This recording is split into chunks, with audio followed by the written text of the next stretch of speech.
beauties. So today I am going to show you guys a very soft and simple soft glam on dry skin. As you can see, I'm just prepping her skin, but she does have dry, textured, flaky skin, so I'm going to make sure that I really take my time on her skin prep, making sure that her skin is moisturized before I add any type of real products as far as makeup goes onto her skin. Otherwise, we're going to see that flakiness like throughout the whole application, which we do not want. So I'm not going to show you guys a full brow tutorial. I already have a colored brow tutorial up, so if you guys want to see that, then I will link it down below. But I did want to show you guys how much powder I apply to the brows. Because she does have dry skin, I'm going to apply as little powder as possible on her face. Powder will enhance the texture on her face and really show any forms of texture she might have. So I'm going to apply as little powder as I can to make sure that we don't have those issues. So now I'm going to start applying the concealer onto the lid. The look that I'll be doing today isn't going to be like super pigmented or anything, so I don't need to apply an eyeshadow base. And then after applying the concealer, I'm just going to blend it out with a fluffy brush, making sure that I really get in between those brows as well, because you will get a harsh line if you do not blend it out correctly.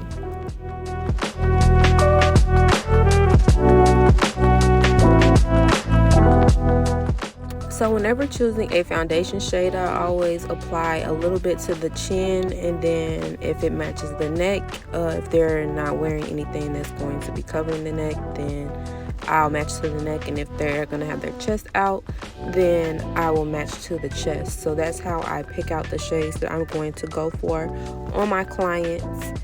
And then I'm just applying that foundation sporadically onto her face just to see how it oxidizes while I go on and frame out the top of her brows with that foundation shade. This is going to give it a real clean look, and by not going through previously with any product, it's going to save us on the amount of layers that she has on her skin. So we're not going to apply anything above the brows before we start applying the foundation. And that's really important when it comes to dry skin. You want to make sure that you're applying very thin layers. You don't want to overdo it on the product, because it's going to show all throughout their skin, because that texture is going to, show. You can't change the texture of the skin. You can only make it look as smooth as possible. So by using thin layers, it's going to help us achieve that. So I'm just applying that foundation, buffing it into the skin with a dense brush. I believe this is the Real Techniques Instapop cheek brush. They have a Instapop face brush, but I just don't care for it. It's way too big in my opinion. Like, a lot of people's faces is not that big, so I prefer the Instapop cheek brush when it comes to doing the face. And I'm literally just buffing that into the skin into a thin layer. And then I'm going to start applying her concealer in the under eye area, on the chin, nose, and forehead. It might look like I am applying a lot of product, but I promise you guys it's so little, because I'm using my brush and really spreading that product out.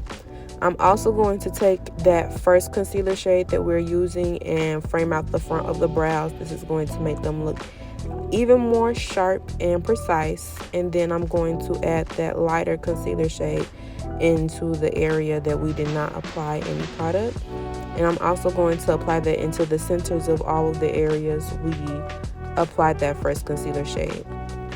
Now I'm going to apply my cream contour. You want to use a cream and really get everything you need done with the cream for the most part as far as definition goes.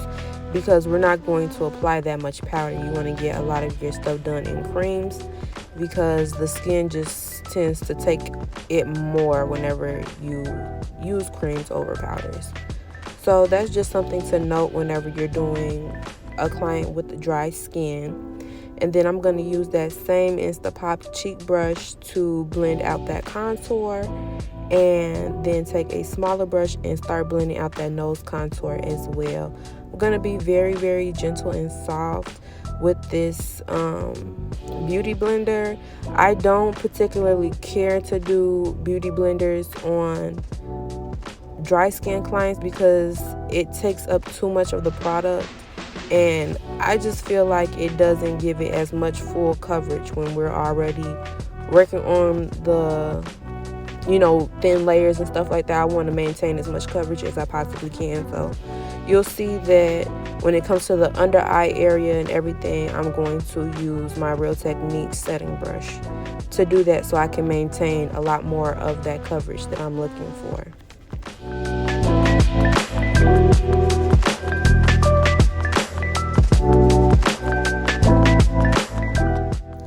If you need to add more concealer under the eyes, you can do that, but I would just suggest going in smaller batches so that you don't apply too much and it doesn't get cakey, because the under eye does get cakey very, very fast. That skin is very thin and delicate and will, crease up super fast if you apply too much product.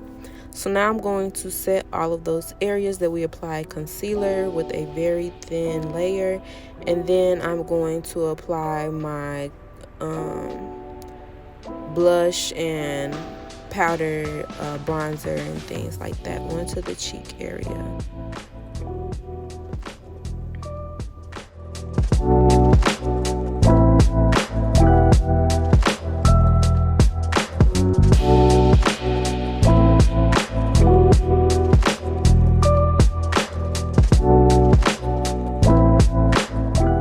So before I apply any shadows or anything onto the lid, I'm going to go back in with a little bit of that concealer and a fluffy brush and just blend that onto the lid so we have a even base going into it and there's no creases in that product. And then at first I'm going to focus that product onto the front of the brow and then bring it down the nose. This is the same color as her bronzer that I'm using, so it's gonna flow very seamlessly from her nose contour to her eyeshadow and really bring the whole face together because you're using the same color.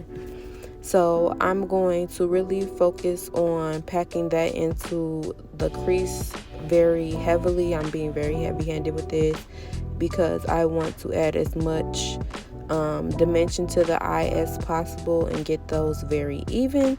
And then I'm just going to do the same thing to the other side of the face, and then I'm going to apply a white eyeshadow onto the inner corner. This is just going to brighten it up without having to do too much. Very simple soft glam type of look. And then I'm going to apply a little bit of a shimmer pigment to brighten it up and add a little oomph to the look, because it was her birthday. And I wasn't originally going to show me doing the eyeliner because it's just like a simple line, it's not a wing or anything, but I did mess up on the other eye and I wanted to show you guys how I would fix it because makeup artists aren't perfect, but I think that the perfect makeup artist should be able to fix their mistakes without their clients knowing. So you can kind of see that her eye is moving a lot, which is normal for clients, especially like if they don't wear makeup very often or just aren't used to having their eyes closed for a long period of time.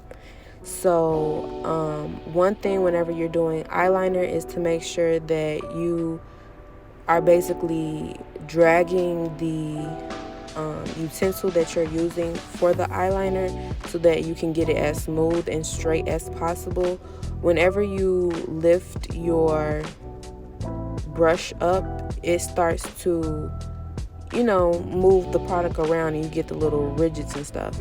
So she started moving her eye a lot. So what I do is move my hand off the face and then reposition, and then I'm going to drag it to where that is so that the line starts to disappear. So I'm just making it thicker to like disguise that rigid right there, and then all I'm gonna do is make the other side thicker so that they both match. So hopefully it looked a little bit easier than me explaining it, but that's what I would do whenever my client is moving around on the eyes a lot. And then I'm just going to lightly apply some powder onto the nose area. I'm not going to do a full out nose baking just because of her dry skin. So now I'm applying the highlighter onto the brow bone and the nose, just making sure that those things, look really nice. I do like to apply just a little bit more highlighter onto my dry clients because it'll really give them that dewy look. As you can see, her skin looks like it's glowing, whereas on the other side, on my normal clients, it would still have some dewiness to it. Her skin just doesn't because it's dry. So I'm going to make sure that I apply that highlighter so it gives the skin some life. And then I'm going to start doing her lips, just taking off any foundation that was on there, and then I'm going to start lining them with a brown lip liner.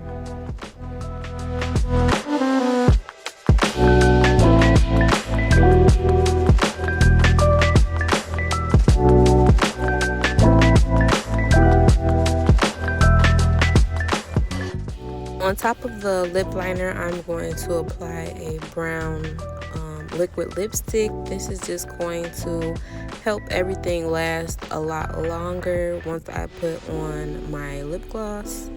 I'm also going to apply a light nude liquid lipstick onto the center of the lips. If you're using a pigmented gloss like my Forever Rain gloss, you don't need it. It's not mandatory to get the color payoff, but I prefer to do it just for the longevity of the gloss. If somebody's going to be eating a lot, it just helps the gloss to stick to the lips a lot longer. So then I'm going to go over that liquid lipstick with a clear gloss, and then in the center, I believe I was using Pillow Talk or Tempted, I can't remember, but I'll put it in the description bar which lip gloss I was using from Forever Rain Beauty Collection. And then I'm just applying that to the center of the lips and making her blot her lips. This is just gonna help it blend seamlessly. Like, this is the best way to get a good blend onto your client's lips without having to do a whole bunch of blending on your end. So she wouldn't bottom lashes, so all I'm doing is applying a little glue to the top of the individual bottom lash or whatever, and then I'm applying it onto her lash line. By doing it this way, I'm able to really get it how I want in the placement. And you can leave it without if you want to, but that's what she wanted, so we did it. And this is the final look. Like, it's very simple, very easy, beginner friendly. So thank you guys for watching. I'll see you next time.